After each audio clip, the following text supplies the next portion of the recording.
जय जय रघुवीर समर्थ. शुका सारिखे पूर्ण वैराग्य जाते, वसिष्ठा परिज्ञान योगेश्वराचे. कवी वाल्मिका सारिखा मान्य ऐसा, नमस्कार माझा सद्गुरु रामदासा. श्रीराम, मला वाटते अंतरी त्वा वसावे, तुझ्या दासबोधासी त्वा बोध व्हावे. अपत्यापरी पाववी प्रेमग्रासा, महाराज या सद्गुरु रामदासा. जय जय रघुवीर समर्थ. श्रीकृष्ण गोविंद हरे मुरारे, हे नाथ नारायण वासुदेव. प्रद्युम्न दामोदर विश्वनाथ, मुकुंद विष्णोर्भगवन् नमस्ते. सच्चिदानन्दरूपाय विश्वोत्पत्त्यादिहेतवे, तापत्रयविनाशाय श्रीकृष्णाय वयं नमः. कृष्णाय वासुदेवाय हरये परमात्मने, प्रणतक्लेशनाशाय गोविन्दाय नमो नमः. वसुदेवसुतं देवं कंसचाणूरमर्दनं, देवकी परमानन्दं कृष्णं वन्दे जगद्गुरुं. कृष्णकमलपत्राक्षं पुण्यश्रवणकीर्तनं, वासुदेवं जगद्योनिं नौमि नारायणं हरिं.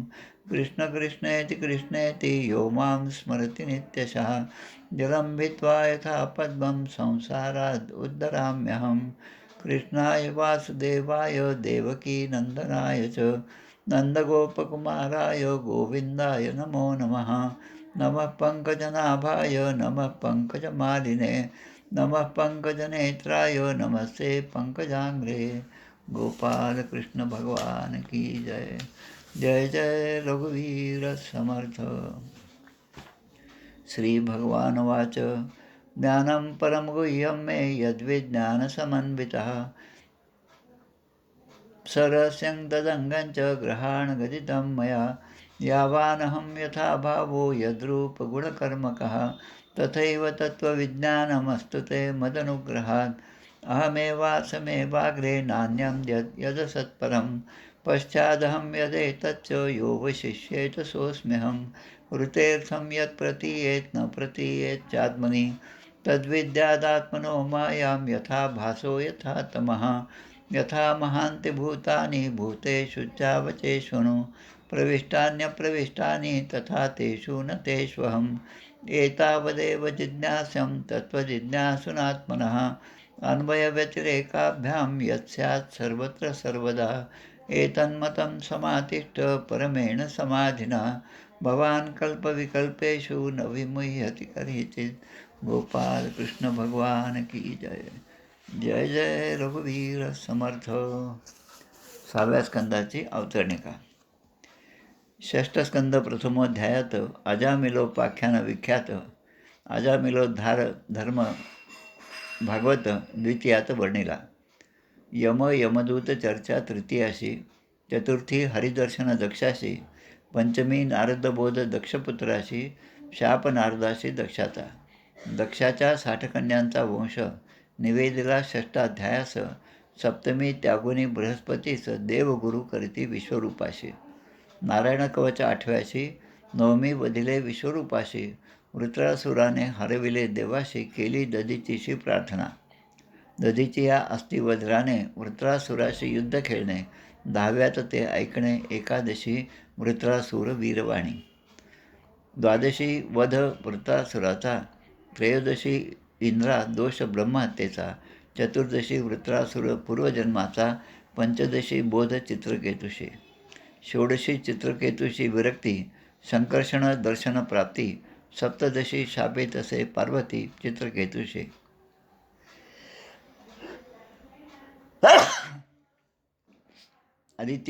दितीचे संतान. अष्टादशी प्रसवले मरुद्गण. 19वी वर्णन पुसवन वृत्ताचे. गोपाल कृष्ण भगवान की जय. जय जय रघुवीर समर्थ.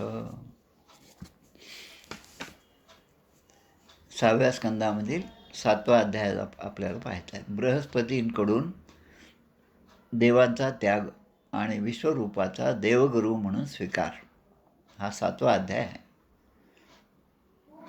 समर्थाने आपल्या श्रीग्रंथराज दासबोधामध्ये सूक्ष्म पंचभूते निरूपण नावाचा समास एक आहे, दशक 8वा, समास 5वा. त्यामध्ये अनेक देवतांची नावं दिलेली आहेत. सूक्ष्म पंचभूते निरूपण, त्यामध्ये एक ओवी अशी आहे: 12 आदित्य, 11 रुद्र, 9 नाग, 7 ऋषेश्वर, नाना देवांचे अवतार ऐलीकडे.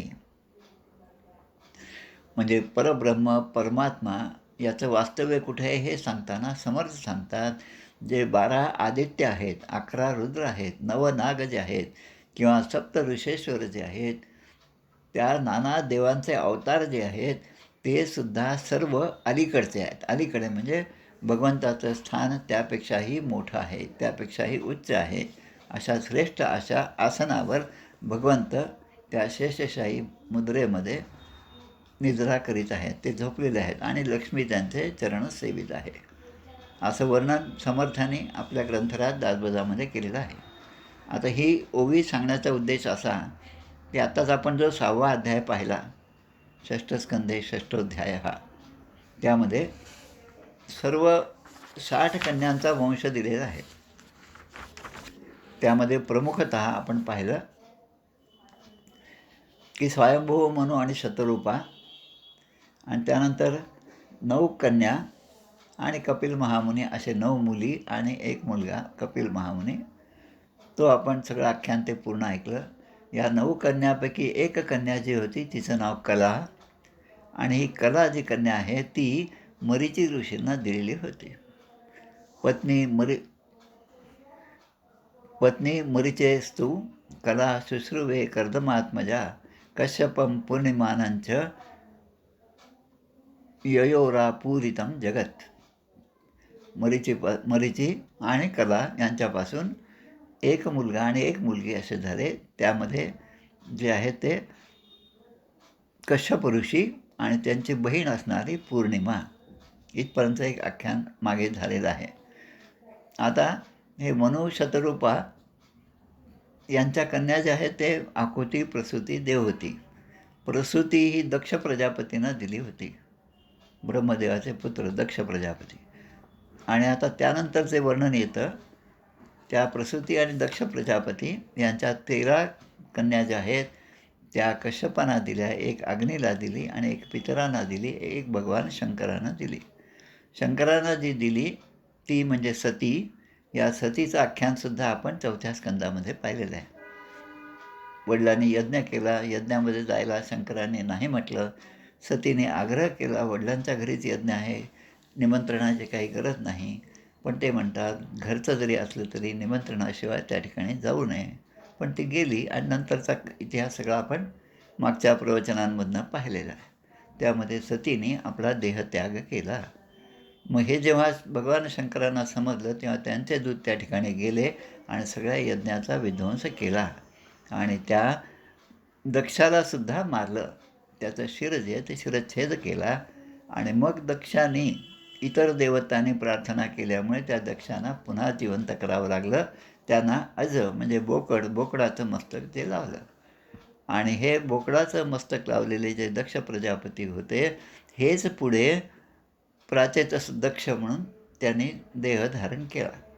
आणि या प्राचेतस दक्षाची कथा आपण पाहतोय. तसं पाहिलं तर मागच्या 3 अध्यायामध्ये 5वा, 6वा, 4था पण, की त्यामध्ये हे जे दक्ष प्रजापती आहे की प्राचेतस दक्ष जे आहेत त्यांचा विवाह आसिकनीशी झाला.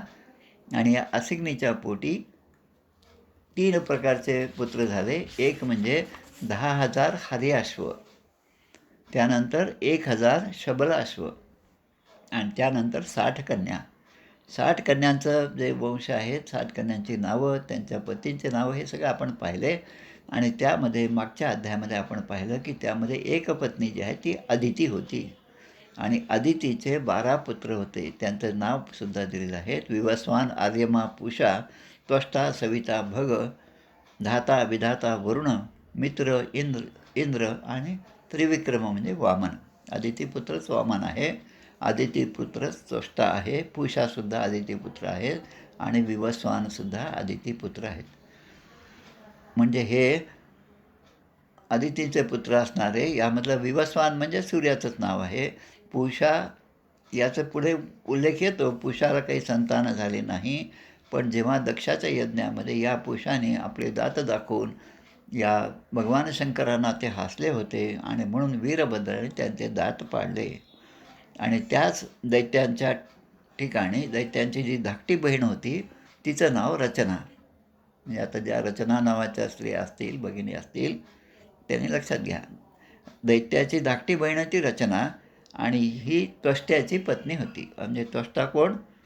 या आदितींच्या पुत्रापैकी त्वष्टा, म्हणजे आदितीचा मुलगा त्वष्टा आणि सून जी आहे ती रचना. पण ही रचना जी होती ती दैत्यांची धाकटी बहीण होती, म्हणजे कुळाने ती दैत्य कुळातली होती. आणि हा त्वष्टा जो आहे तो ब्राह्मण कुळातला आहे. आणि यांच्यापासून 2 मुलं झाले. एकाचं नाव सन्निवेश आणि दुसऱ्याचं नाव विश्वरूप. आता हे विश्वरूपाचं आख्यान आपल्याला पाहायचं आहे, म्हणून एवढा सगळा विस्तार मी सांगितला. आता जो अध्याय आहे तो बृहस्पतींकडून देवांचा त्याग आणि विश्वरूपाचा देवगुरू म्हणून स्वीकार. परीक्षित राजा प्रश्न विचारतात आणि शुकदेव त्यांना उत्तरं देत आहेत आणि सगळी कथा सांगत आहेत. परीक्षित राजाने विचारलं की भगवान, देवाचार्य बृहस्पतींनी देवतांचा त्याग का केला? आता बृहस्पती म्हणजे देवतांचे गुरु. गुरूंनी आपल्या शिष्यांचा घराचा किंवा शिष्यांचा त्याग का केला असा प्रश्न आहे. आणि आपल्या गुरूंचा देवाने कोणता तरी अपराध केला असेल. आपले सद्गुरू आणि त्यांचं श्रेष्ठत्व समर्थाने सद्गुरू स्तवन समासामध्ये फार उत्तम प्रकारे केलेलं आहे. सद्गुरू किती मोठे असतात, सद्गुरूंचं स्वरूप कसं, सद्गुरू रूप ते निश्चळ जाणारे नाही. आणि आमचे शांतीब्रह्म एकनाथ महाराज म्हणतात की जग संपूर्ण दिसे, जगामध्ये गुरुच गुरु दिसतात, कारण गुरुच आल्या अपारपणं जग संपूर्ण गुरु दिसे. माझेच गुरु या जगामध्ये प्रत्येक ठिकाणी आहेत असा भाव शिष्याच्या मनामध्ये उत्पन्न होणं म्हणजे तो शिष्य हा गुरुरूपच झाला. त्याला आता सगळीकडे सद्गुरूंचंच दर्शन होत आहे. मग असं असताना अशा गुरूंनी आपल्या शिष्यांचा, तेही देवता स्वरूप असणाऱ्या शिष्यांचा त्याग का केला? मग त्या देवता स्वरूप असणाऱ्या त्या देवांनी असा काहीतरी अपराध केला असेल म्हणून सद्गुरू त्यांच्यावर रुष्ट झाले. शिवे रुष्टे गुरुस्त्राता गुरु रुष्टे न कश्चित. आपल्या श्री गुरुचरित्रामधली ही एक ओवी आहे, त्यामधला श्लोक आहे हा, की शंकराचा कोप असाल तरी तो एक वेळ तो दूर करता येईल, पण स्वतः सद्गुरू जर आपल्यावर कोपले तर त्याला कुठलाही इलाज नाही, त्याच्यावर कुठलीही मात्रा नाही. आता या ठिकाणी याचं उत्तरं ते देतात. म्हणजे राजाने हे विचारलं की मग असा कोणता अपराध केला की ज्यामुळे विश्वरूप या बृहस्पतींना देवतांना सोडून जावं लागलं? मग ते सांगतात की हा इंद्र जो आहे तो इंद्र म्हणजे देवतांचा राजा आहे. आणि आत्ताच आपण पाहिलं की अदितीच्या 12 पुत्रांमध्ये इंद्राला सुद्धा स्थान आहे. इंद्रसुद्धा अदितीचाच पुत्र आहे. त्वष्टासुद्धा अदितीचा पुत्र आहे, म्हणजे दोघे भाऊच आहेत. आणि त्वष्ट्याचा मुलगा म्हणजे विश्वरूप, जो रचनेपासून झाला होता. म्हणून त्वष्टा जो आहे तो आईकडून राक्षस कुळामधला आहे, दैत्याच्या कुळामधला आहे. आणि वडिलांकडून म्हणजे त्वष्ट्याकडून तो अदिती म्हणजे देवतांचा आहे. आणि वडील देवतांच्या कुळातले आणि आई ही राक्षसांच्या दानवांच्या कुळातली आहे, असा तो विश्वरूप. पण आता विश्वरूपाचं स्थानसुद्धा खूप मोठं आहे. जरी तो दैत्यांच्याकडच्या धाकट्या बहिणीचा मुलगा असला तरीसुद्धा जे असुर आहेत, जे राक्षस आहेत, दैत्य योनीमध्ये आहेत, त्यांचेसुद्धा गुरु असतात. चांगल्या माणसांचे जसे गुरु असतात तसे चोरांचेसुद्धा गुरु असतात. पण त्यांच्याकडून ते नको ती विद्या शिकतात आणि चांगली माणसं चांगल्या सद्गुरूंच्या आश्रयाला जाऊन त्यापासून काहीतरी सद्विद्या शिकतात. पण या असुरांचे गुरु जे आहेत ते 2 आहेत असा उल्लेख आहे. एक म्हणजे शुक्राचार्य आणि दुसरे म्हणजे विश्वरूप. शुक्राचार्य आपल्याला माहिती आहे, शुक्राचार्याचं झारीमध्ये अडकले आणि मग ते झारीला वामन अवतारामध्ये त्यांना त्या ठिकाणी दर्भाने टोचलं, त्यांचा एक डोळा गेला आणि मग नंतर ते पाणी पडायला लागलं आणि बलीने मग तो संकल्प केला. ही कथा आपल्याला झालेली आहे. आता त्यामध्ये आता हा जो इंद्र आहे त्या इंद्राला देवतांचा राजा त्याला गर्व झाला. आता मी देवतांचा राजा आहे आणि जो ज्याला असा अधिकार मिळतो, म्हणजे लायकी नसताना अधिकार मिळतो असं म्हटलं तरी चालतं. कारण काय, इंद्राच्या बाबतीमध्ये आपण अनेक ठिकाणी आपल्या सगळ्या ग्रंथामध्ये पाहतो की इंद्राकडून अपराध झाला, इंद्राला शाप मिळाला आणि मग काय काय झालं ही सगळी कथा आपण सगळीकडे पाहतो. तसं इंद्र हा अधर्माने वागू लागला. एके दिवशी इंद्राच्या सभेमध्ये कोण कोण बसला होतं त्याची यादी पूर्ण दिलेली आहे. मरुद्गण होते, वसू आहेत 8 वसू, 11 रुद्र आहेत, 12 आदित्य आहेत, ऋभू देवता आहे, विश्वदेव, साध्य, अश्विनी कुमार, सिद्ध, चारण, गंधर्व, मुनी, विद्याधर, अप्सरा, किन्नर इथपर्यंत ठीक आहे, सगळ्या देवता आहेत. पुन्हा पक्षीसुद्धा आहेत आणि नागसुद्धा त्यांची सेवा करीत होते इंद्राचे. कारण मागच्याच अध्यायामध्ये आपण सगळ्या 60 कन्यांचा वंश पाहिला. त्यामध्ये देवतासुद्धा आहेत, त्यामध्ये राक्षससुद्धा आहेत, त्यामध्ये धनुसुद्धा आहेत आणि त्या राक्षसांची नावंसुद्धा दिलेली आहेत आणि त्यांचा त्यांचा उल्लेख त्या त्या कथामध्ये पुढे पण येणार आहे, आत्तापर्यंत पण झाला होता. मग असा तो इंद्र हा त्या राज्यसिंहासनावर बसल्यावर इतका शोभायमान दिसत होता असं या ठिकाणी लिहिले आहे. पण त्याचे स्वतःचे आणि सर्व देवांचे परम आचार्य बृहस्पती जेव्हा त्या ठिकाणी आले, देवतांचे गुरु बृहस्पतिवार म्हणजे बुधवार आपण पाहतो, तर ते आपले देवांचे गुरु त्या ठिकाणी आपल्या सभेमध्ये आले. तेव्हा सगळी माणसं, सगळ्या देवता उठून त्यांना अभिवादन करू लागले, नमस्कार करू लागले, त्यांचं स्वागत करू लागले. पण हा इंद्र मात्र जागचा हलला नाही, उभासुद्धा राहिला नाही, हात जोडून त्यांचं स्वागतसुद्धा केलं नाही. अशीच कथा पूर्वी पण आपल्याला आली 4थ्या स्कंदामध्ये. दक्ष प्रजापती म्हणजे याच दक्षाच्या पूर्वीच्या अवतारामध्ये दक्ष प्रजापती, त्यांची पत्नी प्रसूती आणि त्यांचा जावई म्हणजे भगवान शंकर आणि पत्नी सती ही कथा आली. त्यामध्ये सुद्धा त्या दक्षाने हीच चूक केली जी आता या ठिकाणी इंद्र करत आहेत. इंद्र उभा राहिला नाही, त्याने आपल्या आसनसुद्धा हलवलं नाही, आसनावरसुद्धा तो जागता हलवला नाही, म्हणजे आपल्या गुरूंच्या आगमनाची कुठलीही दखल त्यांनी घेतली नाही. म्हणजे त्या दक्ष प्रजापतीसारखाच हा इंद्रसुद्धा या ठिकाणी वागलेला आहे, हे लक्षात घ्या. आता बृहस्पतीने पाहिलं, गुरु आहेत ते, गुरुने पाहिलं की याला एवढा माज चढला आहे. ततो निर्गत्य सहसा कविरांगिरस प्रभू, अंगिरसाचा पुत्र असणारे बृहस्पती, आययो स्वग्रहम तुष्णीम विद्वान श्रीमद अविक्रियाम. म्हणून ते ताबडतोब त्यांना ते जाणवलं की आपल्या या ठिकाणी काही सत्कार झाला नाही आणि हा स्वतःच्या ऐश्वर्यामध्येच त्याला माज चढला आहे. म्हणून ते काही न बोलता त्या ठिकाणून सभा त्याग केला, निघून गेले. आता ते गेले इथपर्यंत ठीक आहे. आता इंद्र जो आहे हा कसं की शनीची जी दशा असते, मी चांगल्या माणसालासुद्धा शनी महाराज जे आहेत कुठलं तरी अरिष्ट आणतात आणि एखाद्या गोष्टीमध्ये त्याला अडकवतात आणि मग त्या शनिदेवाची कृपा झाल्यावर त्याला जशी उपरती होते, त्याचप्रमाणे या ठिकाणी इंद्रालासुद्धा काही काळानंतर लक्षात आलं इंद्राच्या की आपण भर सभेमध्ये आपल्या देवतांच्या गुरुचीच निंदा केली आहे, त्यांचंच आपण अपमान केलेला आहे, एवढा आपण त्या ऐश्वर्याच्या नशेमध्ये चूर झाले आहोत आणि मूर्खासारखा मी माझ्याच गुरूंचा अपराध केला आहे.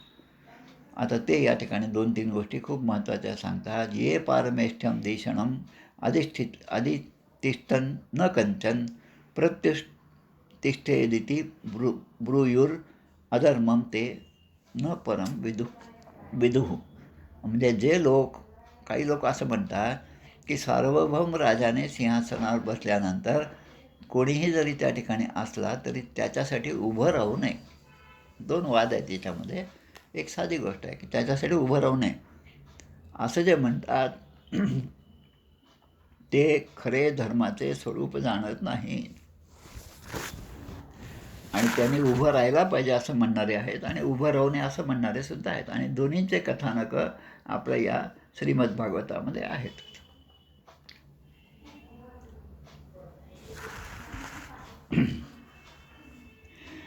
आता बृहस्पतींच्या बद्दल मनामध्ये चांगला भाव याचा निर्माण झाला. आधीचा कुमार्गाचा भाव जो होता तो गेला आणि म्हणून बृहस्पतींना पुन्हा आपण त्यांचं मन वळवून आपल्या या सभेमध्ये आणावं. आपले ते गुरु आहेत, ही उपरती या इंद्राला झाली. पण गुरु नसताना आपण पाहतो एखाद्या पत्रिकेमध्ये गुरुबळ नसताना मग गुरूंच्या नावाचा, गुरूंच्या मंत्राचा जप करायला आपल्याला आपले गुरुजी सांगतात की तुम्ही असा असा जप करा, मग तुमच्याकडे जो काही लग्न किंवा म्हणजे असेल, जो काही विधी असेल त्यामध्ये तुम्हाला ते गुरुबळ मिळेल. आता सध्या गुरुबळ कमी आहे. तसं या ठिकाणी इंद्राचं गुरुबळ कमी झालं होतं आणि योगबलाने बृहस्पती जे आहे ते त्या ठिकाणी निघून गेले, आपल्या घरी गेले, आश्रमात गेले आणि तिथून सुद्धा ते अंतर्धान पावले. आता सद्गुरूच ते. त्यामुळे आता इंद्राला पुन्हा ते सापडणार नाहीत अशी व्यवस्था स्वतः बृहस्पतीनेच केली. आता लगेच जसं आजही होतं आपल्याकडे की सरकार एकाचं आहे आणि विरोधी पार्टी दुसरीकडे आहे. सरकारमध्ये ज्या ज्या गोष्टी चांगल्या झाल्या त्याकडे जेवढं लक्ष नसतं तेवढं त्यापेक्षा जास्त ज्या चांगल्या झाल्या नाहीत याकडे लक्ष विरोधकांचं असतं. आणि हे जसं आहे तसंच या ठिकाणी दैत्य जे होते त्यांचं सगळं या लोकसभा म्हणा, विधानसभा म्हणा या सगळ्याकडे त्यांचं लक्ष होतं आणि त्यांनी लगेच जाऊन ही गोष्ट आपले गुरु, दैत्यांचे गुरु असणारे शुक्राचार्य यांना सांगितलं. आता शुक्राचार्यांना सांगितल्याबरोबर ते दैत्यांचे, असुरांचे गुरु असल्यामुळे लगेच त्यांचं काय म्हणतात पॉलिटिक्स, राजकारण सुरू झालं आणि त्यांनी सांगितलं आपल्या या दैत्यांना की तुम्ही आता जाऊन इंद्रावर आक्रमण करा. देवान प्रत्युद्यमं चक्रूर दुर्मदा आततायिनः.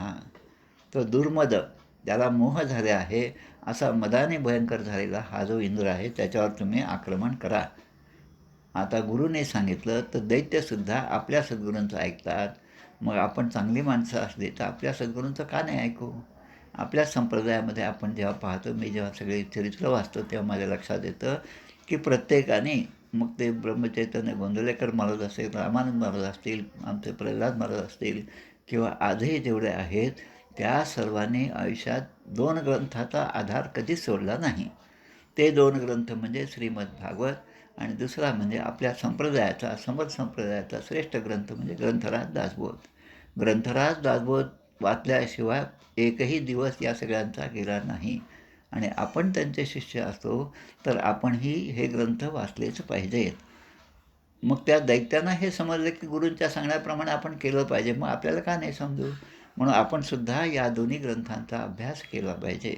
मग आता इंद्रासह आता ही सगळी मंडळी आता खूप काळजीत पडली. आता त्या बृहस्पतीनं कसं आणायचं? मग सगळ्या देवता इंद्रांसह त्यांचा शोध करण्यासाठी गेलेल्या असताना त्यांना बृहस्पती त्या ठिकाणी दिसले नाहीत आणि मग गुरु नसताना मग आपलं कसं होईल असं सगळ्यांना ती काळजी वाटायला लागली.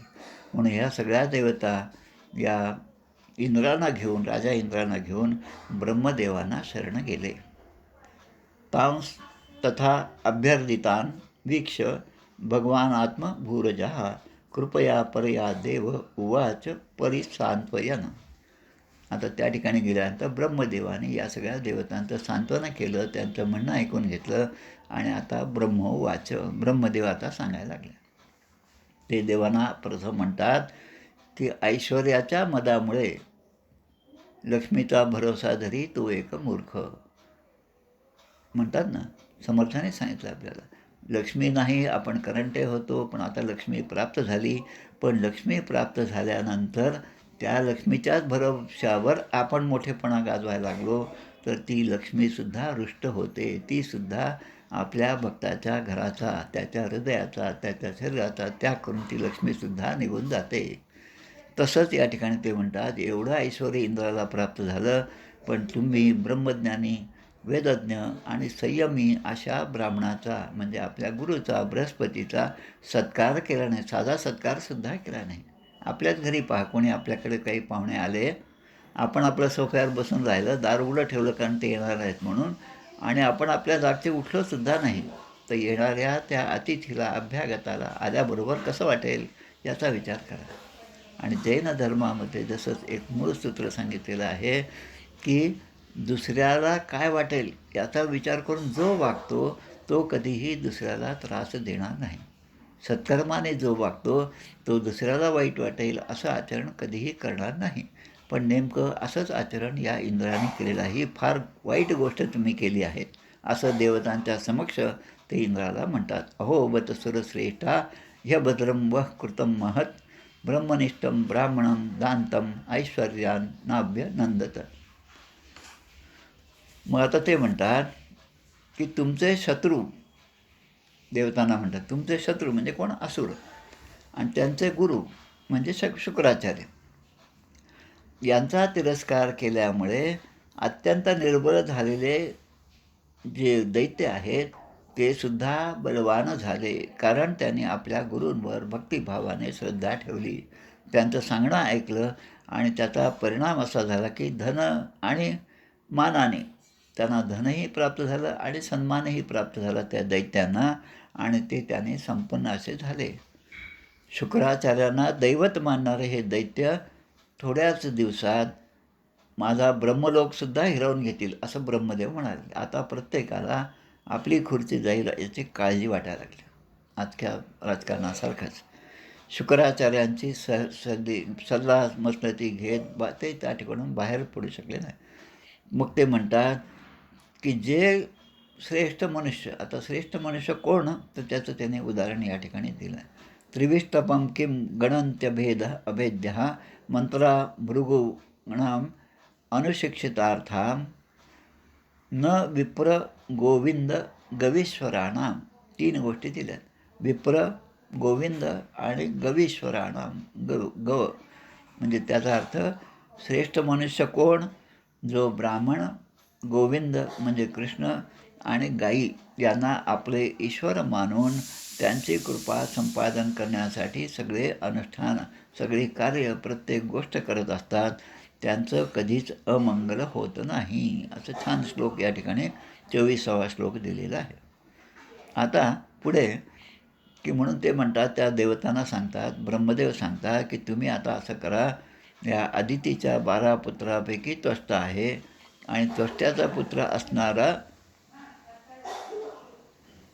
विश्वरूप आहे, त्या विश्वरूपाकडे तुम्ही जा.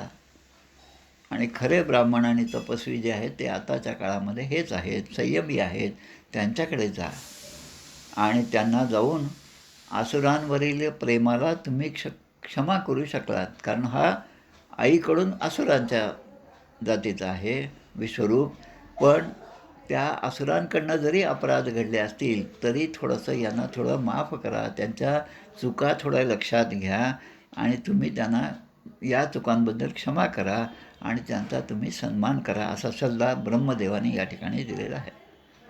मग आता शुकदेव म्हणतात या ठिकाणी परीक्षित राजाला की ब्रह्मदेवाने असं सांगितल्यामुळे सगळ्या देवता आणि इंद्र यांची काळजी बऱ्याच अंशाने कमी झाली आणि ते त्वष्ट्याचे पुत्र असणाऱ्या विश्वरूपाच्या आश्रमामध्ये गेले, त्या ऋषींकडे गेले.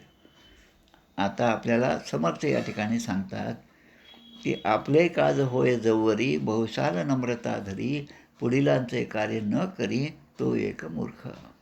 आता काम कोणाला आहे? देवतांना आहे. काम कोणाला आहे? ते इंद्रांना आहे. ही सगळी मंडळी कोणाकडे गेली? विश्वरूपाकडे. आता आपलं काम झाले पाहिजे. आमचे बृहस्पती जे देवगुरू आहेत ते आता नाहीत, म्हणून विश्वरूपाने गुरुत्व आमचं स्वीकारावं ही विनंती करण्यासाठी ते त्या ठिकाणी गेले आणि त्यामुळे खूप आर्जवी वृत्तीने ते आता मागणं सुरू करतात. मग ते म्हणतात, हे सगळे देवता त्या ठिकाणी जाऊन म्हणतात की पुत्रा तुझे कल्याण असो. पहिली चूक काय आहे? देवता आणि इंद्र विश्वरूपाला म्हणतात, विश्वरूपाला आता आपले गुरु म्हणून त्यांना बोलवायचं आहे आणि त्यांच्याकडून यज्ञ करायचा आहे आणि तेच त्याला पुत्रा तुझे कल्याण असो. आता पुत्रा म्हणताना अरे तुरे भाव आला, पुत्रा म्हणताना हा माझ्यापेक्षा लहान आहे हा भाव आला आणि श्रेष्ठ आणि कनिष्ठ असा विचार देवतांच्या मनामध्ये आला आणि आम्ही तुमच्या आश्रमामध्ये अतिथी म्हणून आलेलो आहोत हे पण सांगितलं. म्हणजे दोन्ही गोष्टी आहेत, एक तर अरे तुरे म्हणतात आणि दुसरीकडे आम्ही तुमच्या आश्रमामध्ये अतिथी म्हणून आलेलो आहे आणि आम्हा वडिलांचा समयोचित जो काय सत्कार असेल तो तुम्ही करावा आणि आमच्या मनात जे असेल ती आमची कामना तुम्ही पूर्ण करावी. म्हणजे मध्येच ते अरे तुरे म्हणतात, मध्येच तुम्ही म्हणतात, मध्ये सन्मान देतात. त्याबद्दल आता 2-3 श्लोक फार महत्त्वाचे आहेत. पुत्राणाम हि परो धर्म पितुशुश्रूषणं सताम अपि पुत्रवतां ब्रह्म किमुत ब्रह्मचारिणां. दुसरा श्लोक आहे, आचार्यो ब्रह्मणो मूर्ती पिता मूर्ती प्रजापतेः भ्राता मरुत्पतेर्मूर्तिं माता साक्षात क्षितेस्तनोः दया या भगिनी मूर्तिर् धर्मस्यात्मा अतिथी स्वयं अग्नेराभ्यागतो मूर्ती सर्वभूतानि चात्मना. 3 श्लोक या ठिकाणी खूप छान असे दिलेले आहेत. ते म्हणतात, ज्यांना मुले झाली आहेत त्या सत्पुत्रांचाही खरा धर्म काय आहे. आमचे समर्थ हृदय नानासाहेब देव म्हणतात की मुलाने काय केलं पाहिजे. तर ते म्हणतात एकच गोष्ट केली पाहिजे मुलांनी, की आपण जे जे करू ते आपल्या आईवडिलांना सुख देणारं, त्यांना आनंद देणारं आहे की नाही हे त्यांनी आधी तपासून पाहावं. आपल्या मातापित्यांना दुःख होईल असं एकही कार्य त्यांच्याकडून होऊ नये, तो चांगला मुलगा. पण आपल्या कार्याने आपले आईवडील संतुष्ट होऊन आपल्याला आशीर्वाद देतील असंच कार्य आपल्याकडून झालं पाहिजे. तसं या ठिकाणी म्हणले की ज्यांना मुले झाली आहेत त्या सत्पुत्रांचा खरा धर्म काय आहे, तर त्यांनी आपल्या आईवडिलांच्या आज्ञेमध्ये असावं, त्यांची सेवा करावी. मग जे ब्रह्मचारी आहेत त्यांच्याबद्दल काय म्हणायचं आहे ते सांगतात. कारण आचार्य ही वेदांची मूर्ती, आचार्यो ही वेदांची मूर्ती आहे. म्हणून आचार्य देवो भव, अतिथी देवो भव, आणि सगळ्या सुरुवातीला मातृदेवो भव आणि पितृदेव. म्हणून माता पित्यांना वंदन करणं, त्यांचा आदर सन्मान करणं आणि त्यांच्या आज्ञेत राहणं हे खऱ्या सुपुत्राचं लक्षण आहे. आता आचार्य हे स्वतःच वेदांची मूर्ती आहे. आता वेद हे ग्रंथरूपामध्ये आहेत. वेद हे श्रुती स्मृती पुराण यामधून आलेले आहेत. वेद हे भगवंताचे निश्वासन आहेत आणि त्या वेदांबद्दलचं मूर्त रूप म्हणजे माझे आचार्य आहेत. पुढे पिता वडील जे आहे ते सुद्धा कोण आहे, तर ते ब्रह्मदेवाची मूर्ती आहे. तर ब्रह्मदेवाचं कार्य जे आहे ते सर्जनाचं कार्य आहे, उत्पत्तीचं कार्य आहे. पिता आहेत म्हणून मुलगा जन्माला आला आणि पिता आणि मुलगा आहे म्हणून नातू जन्माला आला. हे जसं आहे तसं या सृष्टीमधले प्रत्येक गोष्टीची निर्मिती यासाठी कोण श्रेष्ठ असेल तर ते ब्रह्मदेव आहेत. म्हणून पिता ही ब्रह्मदेवाची मूर्ती आहे. भाऊ जो आहे तो इंद्राची मूर्ती आहे आणि आई जी आहे ती साक्षात पृथ्वीची मूर्ती आहे. म्हणून आई म्हणून या पृथ्वीला आपण नमस्कार करतो. रोज उठल्याबरोबर आपण ते नमस्कार करतो आपण. आता बहिणीचं रूप काय आहे, बहीण कशी आहे, ती बहीण ही दयेची मूर्ती आहे. मुक्ताबाई, ज्ञानेश्वर महाराज, निवृत्तीनाथ, सोपानदेव यांची बहीण असणारी मुक्ताबाई ही दयेची मूर्ती आहे. ताटी उघडा ज्ञानेश्वरा, कामक्रोध मागे सारा, ताटी उघडा ज्ञानेश्वरा. ज्ञानेश्वर महाराजांना राग आल्यावर सुद्धा तो राग शांत करण्याची क्षमता असणारी आणि दयेची मूर्ती असणारी आमची मुक्ताबाई. अतिथी ही धर्माची मूर्ती आहे. धर्म म्हणजे काय, तर अतिथी जे आहेत, जे अतिथी म्हणजे तिथी न सांगता आलेले अतिथी, ती धर्माची मूर्ती आहेत. अभ्यागत जी आहे ती अग्नीची मूर्ती आहे. अभ्यागत आपल्याकडे कोणी येतं तेव्हा त्यांच्या मनामध्ये काहीतरी इच्छा देऊन ते आपल्याकडे येतात आणि अग्नी जसा त्याला आपण आहुती देतो, त्याला आपण समर्पण करतो, तसं अग्नीची मूर्ती असणारे अभ्यागत जे आहेत त्यांनासुद्धा संतुष्ट केलं पाहिजे. कारण अग्नी हे दोन्ही कामं करतात. अग्नीने असलेली वस्तू जळूनसुद्धा जाते आणि अग्नीने दूषित असलेली वस्तू ही पवित्रसुद्धा होते. म्हणून त्यांचा सत्कार अग्नीचा केलाच पाहिजे. एखाद्या सिरियलमध्ये पाहिलं होतं की सुरुवातीला सिरियल सुरू झालं की काहीतरी चांगलं इम्प्रेशन मारण्यासाठी तो गॅस सुरू केला तरी त्या गॅसला लगेच नमस्कार करते ती बाई आणि पुढे पुढे ते कुठलंच आचरणामध्ये ते दिसत नाही. म्हणजे त्या लोकात चांगलं दिसावं म्हणून हा असा सत्कार करणं काही योग्य नाही. आणि तसंच पुढे सांगतात की सर्व प्राणी आपापल्या आत्म्याचीच मूर्ती आहेत, ते सगळे आत्मस्वरूपच आहेत. हे सुद्धा आपण लक्षात घेतलं पाहिजे. आता देवता इंद्र ज्या कामासाठी विश्वरूपाकडे आले होते ते म्हणजे आता ते खऱ्या अर्थाने तळ्यावर आले, मुद्द्यावर आले. आता मुद्द्याची गोष्ट ते बोलू लागले. तस्मात पितॄणाम आर्तानाम आरतीम परपराभवम तपसा पनयस्तात संदेशम कर्तुम अर्हसी. म्हणून पुत्रा विश्वरूपाला म्हणतात, आम्हा दुःखी वडिलांचे शत्रूकडून झालेल्या पराभवाचे दुःख.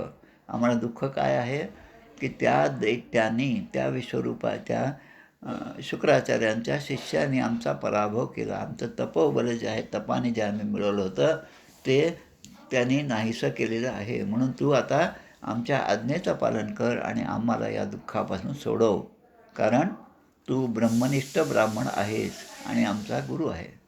म्हणजे आता दोन्हीकडे तू ब्रह्मनिष्ठ ब्राह्मण आहेस, आमचा गुरु आहेस असंही म्हणतात आणि तू म्हणतात अरे तुरेची भाषा करतो. वृणीमहे तपोध्यायम ब्रह्मनिष्ठम ब्राह्मणम गुरुम यथांजसा विजयश्याम सपत्नास्तव तेजसा. म्हणजे तू ब्रह्मनिष्ठ आहेस, आमचा गुरु आहेस आणि आचार्य म्हणून आमच्या या विनंतीचा तू स्वीकार करावास, आणि ते केलं तर अनायासेने आम्ही शत्रूवर विजय प्राप्त करू शकतो. म्हणजे हा स्वार्थ झाला.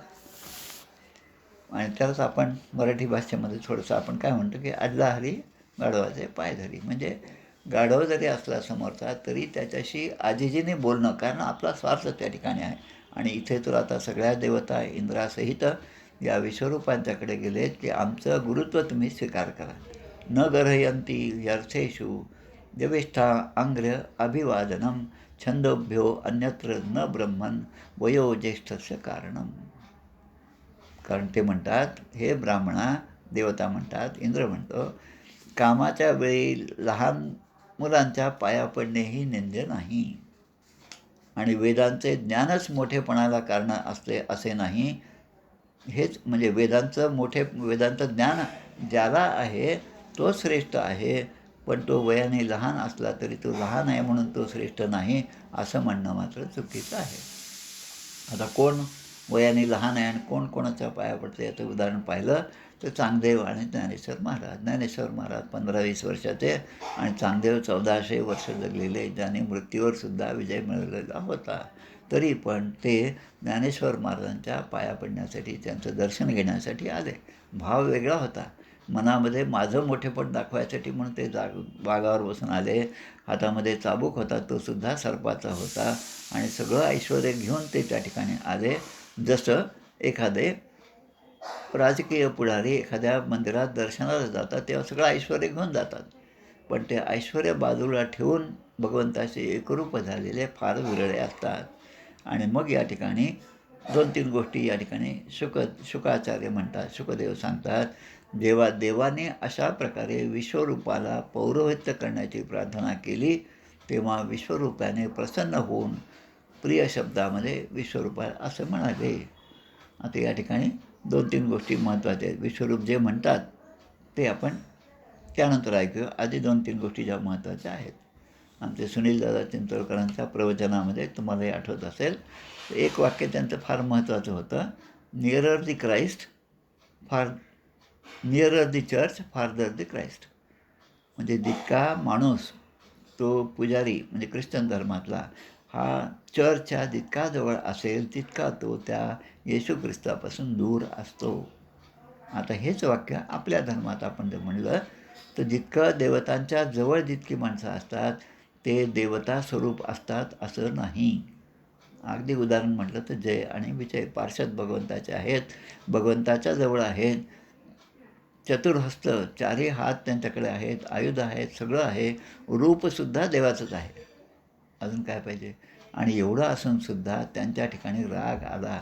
त्यांनी या 4ही सनकादी ऋषींनासुद्धा आत जाण्यासाठी विरोध केला. मग इतक्या जवळ असूनसुद्धा हा विरोध झाला, हेच या ठिकाणी. आणि तसंच आपल्या देऊळगराजा जे आहे त्या ठिकाणी बालाजीची छोटीशी मूर्ती आहे. त्या देऊळगराजाची जी पोथी आहे त्या पोथीमध्ये एक खूप छान संकल्पना दिली आहे. ती पुजारी या शब्दाचा अर्थ दिले आहे. आता अरी म्हणजे काय? शत्रू. पुजारी याचा अर्थ काय? पूजेचा अरी, पूजेचा शत्रू. आता जो पूजा करतो त्याला पूजेचा शत्रू का म्हणलं? श्रावण महिन्यामध्ये सोमवारी महादेवांना बेल वाहिल्याचं आपल्या सगळं जातो आपण महादेवांना बेल वाहतो. आता प्रत्येकाने बेल वाहिल्यावर त्या महादेवाच्या मस्तकावर खूप मोठा बेलच जमा होतो. तर पुजारी त्या ठिकाणी बसलेले काय करतात? तुम्ही तो बेल वाहिला की तो आधी ते बाजूला करतात. पूजेचा अरी, पूजेचा शत्रू. ती सेवाच आहे, तो त्यांचा धर्मच आहे, त्याने ते केलंच पाहिजे. पण ज्या अर्थी आपण ज्या भावनेने पूजा करतो, ती भावना वेगळी आणि तो जे बाजूला टाकत असतात ते पुजारी, तो सुद्धा भाव जरी ती त्यांचं कर्तव्य असलं तरी पण वेगळा असू शकतो. इतक्या महागाचा आम्ही हार आणला साईबाबांसाठी आणि एक क्षणभरसुद्धा साईबाबांच्या गळ्यामध्ये तो दिसला नाही. आम्हाला साधा फोटो पण काढून दिला नाही. असं दुःख दर्शन करणाऱ्या भक्तांच्या मनामध्ये निर्माण होतं. तसं या ठिकाणी विश्वरूप असं म्हणतात, की पौरोहित्याचे काम करणं. पौरोहित्य म्हणून कुठे जायचं? ब्राह्मण मंडळी जे पौरोहित्य करतात ते जेव्हा दुसरीकडे जातात, तेव्हा ते पौरोहित्याचे काम करणाऱ्या लोकांसाठी म्हणून सांगितलं, की ब्रह्मतेज क्षीण होतं. याचा अर्थ काय? विगर्हितम धर्मशीलैर ब्रह्मवर्चस उपव्ययम. म्हणजे त्या पुरोहिताने आपली साधना वाढवली पाहिजे आणि ती साधना जशी जशी ते वाढवतील तसं तसं दुसऱ्याच्या घरी जाऊन आपण जी पूजा करतो त्या पूजेमधले दोष आपल्याला लागणार नाहीत. यासाठी आपण आधीच ती खबरदारी, ते तिलखत आपल्या अंगावर घातलं पाहिजे. ते भगवंताचं नाम आपण घेतलं पाहिजे. रोज 1000, 1200, 1300 गायत्री मंत्राचा जप करून जर आपण व्यवहारामध्ये सगळीकडे वागत असू तर कुठल्याही प्रकारच्या पापाचे बाधा आपल्याला होणार नाही. म्हणून धर्मशील महात्म्यांनी त्या पौरोहित्य करणाऱ्यांची सुद्धा निंदा केली आहे असं विश्वरूप त्या ठिकाणी सांगतात. आणि दुसरीकडे असं म्हणतात, आपण सर्व देवता आहात आणि लोकेश्वर, सगळ्या लोकांचे ईश्वर असूनसुद्धा मला आपण एवढी प्रार्थना करीत आहात की मी तुमचं पौरोहित्य करावं. असं असलं तरी एक मात्र आहे की मी आपला शिष्य, मी आपल्यापेक्षा लहान आहे, मग तुमच्या विनंतीला मी नाही कसं म्हणू शकतो? म्हणून तुमच्या आज्ञेचं पालन करणं यातच माझं हित आहे. प्रत्याख्यास्यति तच्छिष्य स एव स्वार्थ उच्यते. त्यातच माझा स्वार्थ आहे. तुमचं ऐकणं हे माझ्यासाठी क्रमप्राप्त आहे. मग म्हणतात देवगुरु हो. आता 2 गोष्टी फार महत्त्वाच्या दिलेल्या आहेत. शीलोंच वृत्ती, ब्राह्मणाची, माणसाची वृत्ती, जीवाची वृत्ती कशी असते? 3 प्रकारची वृत्ती सांगितल्यात. एक शीलोंच वृत्ती, दुसरी भिक्षुकी वृत्ती, अयाचित वृत्ती आणि अजगरासारखं. अजगराला सुद्धा 24 गुरूंपैकी दत्तात्रयाचे गुरु मानलेलं आहे. कारण त्या अजगराला स्वतःचं पोट भरण्यासाठी कुठेही जाण्याची आवश्यकता नाही. तो एकाच ठिकाणी पडून असतो आणि जेव्हा भगवंताच्या मनात येईल तेव्हा त्याचं खाद्य त्याला जवळ येतं आणि तो त्या खाद्याचा स्वीकार करतो. ते नसेल तर समर्थ म्हणतात आपल्या सवयीमध्ये, अजगर का दाता राम. अजगर का दाता राम म्हणजे राम आम्हाला देतो आणि त्याच्या भरोशावर तो अजगर तसाच पडून राहतो. म्हणून दत्तात्रय म्हणतात तो अजगरसुद्धा आपल्याला गुरुस्थानी आहे. तसं या ठिकाणी शीलोंच वृत्ती जी आहे ती काय आहे? साधकाने कसं राहायला पाहिजे? साधकाचं भरणपोषण, जेवण खाणं हे कसं असलं पाहिजे? ते शीलोंच वृत्तीसारखं असलं पाहिजे. शीलोंच याचा अर्थ शेतामध्ये जेव्हा धान्य काढतात, कणीस येतं, कणसापासून ते धान्य वेगळं करतात, ते भूस वेगळा करतात आणि पोते भरून घेऊन जातात. मग आता असे पोते भरून घेतल्यानंतर त्या शेतामध्ये जमिनीत पडलेले जे धान्याचे कण असतात ते वेचून, जे काय ज्वारी असेल, बाजरी असेल, कोणते जे काय कण असतील ते वेचून त्याच्यावर उदरनिर्वाह करणं हा सुद्धा एक ब्राह्मणाचा धर्म आहे. ती शीलोंच वृत्ती आहे. काही भिक्षुकी वृत्तीने राहतात. ते भिक्षा म्हणजे अमरवल्ली, जिकडे तिकडे लगडली, सामान्य भिक्षा मान्य करते पवित्रजनी, भिक्षा निरूपण समास. म्हणजे भिक्षा मागूनच जो जेविला तो निराहारी बोलिला असं समर्थ सांगतात. आणि तिसरीकडे अयाचित वृत्ती. अयाचित म्हणजे कोणालाही मागायचं नाही, कोणी दिलं तेवढा त्याचा स्वीकार करायचा आणि बहुत आणता घ्यावे मुष्टी एक, या न्यायाने तो स्वीकार करायचा. अशा अनेक वृत्ती दिल्या. अकिंचनानां धनं शिलोच्छनं तेनेह निर्वर्तित साधू सत्क्रिया. साधूची क्रिया अशा प्रकारची असते. कथम विगर्ह्यं न तु करोम्यधीश्वरः पौरोधसं मृष्यती येन दुर्मतीही. आणि म्हणून या ठिकाणी म्हणतात की तुम्ही आलात आणि मला हे काम सांगत आहात, हे देवकार्य आहे, पितृकार्य आहे आणि ते करण्यासाठी माझी नेमणूक किंवा मी ते करावं असं तुमचं जे म्हणणं आहे ते मी मान्य करतो. आपल्या कामाला नकार देऊ शकत नाही असं ते म्हणतात. आणि म्हणून तन मन धनाने म्हणून मी हे सगळं स्वीकार करतो. भवतां प्रार्थितं सर्वं प्राणैश्चर्ये साधये.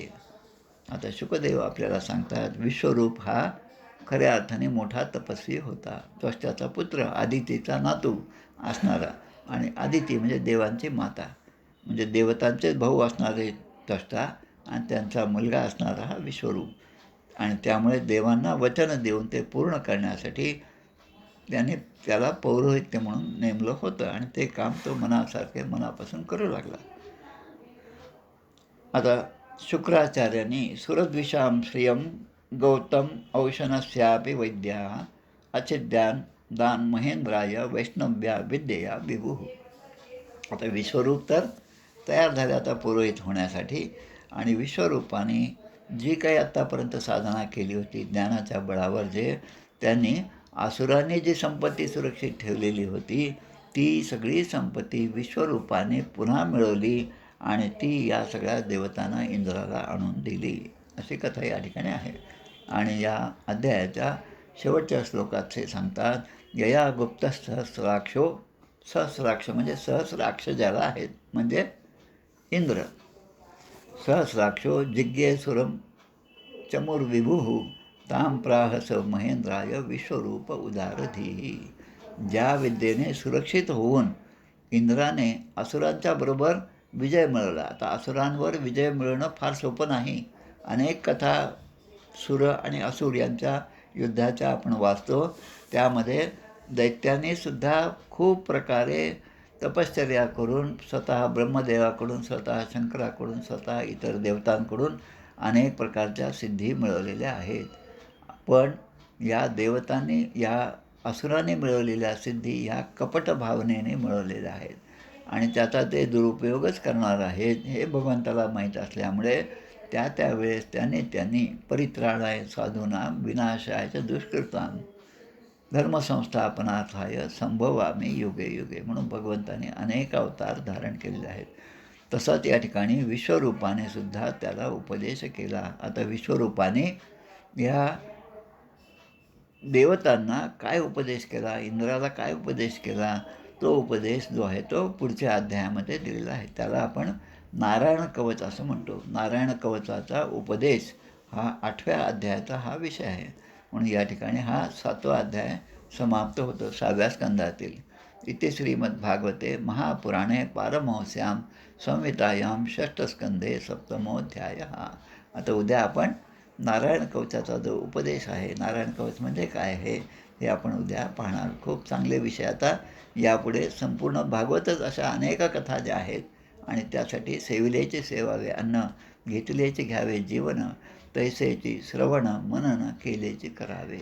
म्हणजे या सगळ्या कथा, हे सगळे ग्रंथ, हे सगळे स्तोत्र, या सगळ्या कवच यांचं जे पाठ आहे, पठण जे आहे ते साधकाने अखंडपणे करावं. जसं रामकृष्ण परमहंस म्हणतात की हाताला तेल लावलं आणि फणस कापलं आणि हाताला तेल न लावता फणस कापलं, तर या दोघात काय फरक आहे? हाताला तेल न लावता जर आपण फणस कापलं तर तो सगळा चीक जो आहे तो आपल्या हाताला लागतो आणि तो इतका तो हाताला लागतो की त्याला पुन्हा धुवून काढणं फार अवघड जातं. आणि म्हणून साधकांनी, रामकृष्ण परमहंसाचे उदाहरणं फार सोपे असतात.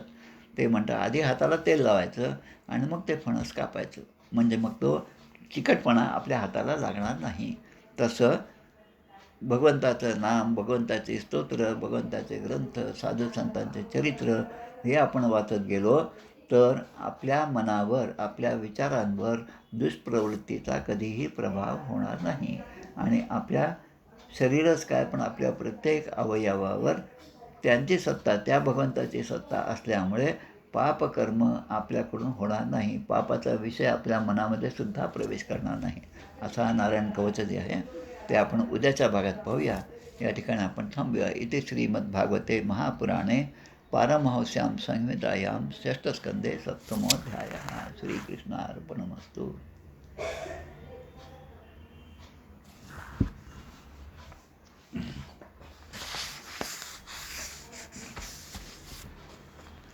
जय हो जय श्री भागवता, आरती करी तुझ भगवंता. जय हो जय श्री भागवता, आरती करी तुझ भगवंता. श्री शुक मुनीने परम भक्तीने नाना परीने गायले जा हरिचरिता, आरती करी तुझ भगवंता. वेद तरुचे मधुर फळ, स्वादुरसे जे सोज्वळ. आत्माराम मुनी अचळ, सेवुनी करीती जन सफळ. महापर्वणी आदि अवनी, की अगहरिणी भवजलतरणी. ती पतिता आरती करी तुझ भगवंता. येथे व्यासांची वाणी, सार्थक हरिगुण गावोनी. शास्त्र पुराणी मुकुटमणी, परम प्रेमामृत जननी. सहज सेविता भाविक भक्ता, उदारदाता मोक्ष तत्वता. देहाता आरती करी तुझ भगवंता. गमते जणू मानस तीर्थ, द्वादश सोपाने युक्त. निर्मल भक्ती जले भरित, विहरे हरिहंस चितेथ. श्लोक सुकुमले संत अलिकुले, सेवुनी रमले भान विसरले. रसपीता आरती करी तुझ भगवंता. अपार महिमा ग्रंथाचा, वदवेना कोणासाचा. मेवा कविवर संतांचा, प्राणची कीर्तनकारांचा. जणू बोधाचा स्वयंप्रभेचा, द्वादश कळीचा रवी अंतरीचा. तमहरता आरती करी तुझ भगवंता. ग्रंथ नभे हा श्रीकृष्ण, गीते वेधी मन पूर्ण. अनन्य होता या शरण, खचित टळे जन्म मरण. त्रितापदाती चिरये शांती, नाथ ही वदती रामपदी ठेवी माथा. आरती करी तुझ भगवंता. जय हो जय श्री भागवता, आरती करी तुझ भगवंता. गोपाल कृष्ण भगवान की जय. जय जय रघुवीर समर्थ.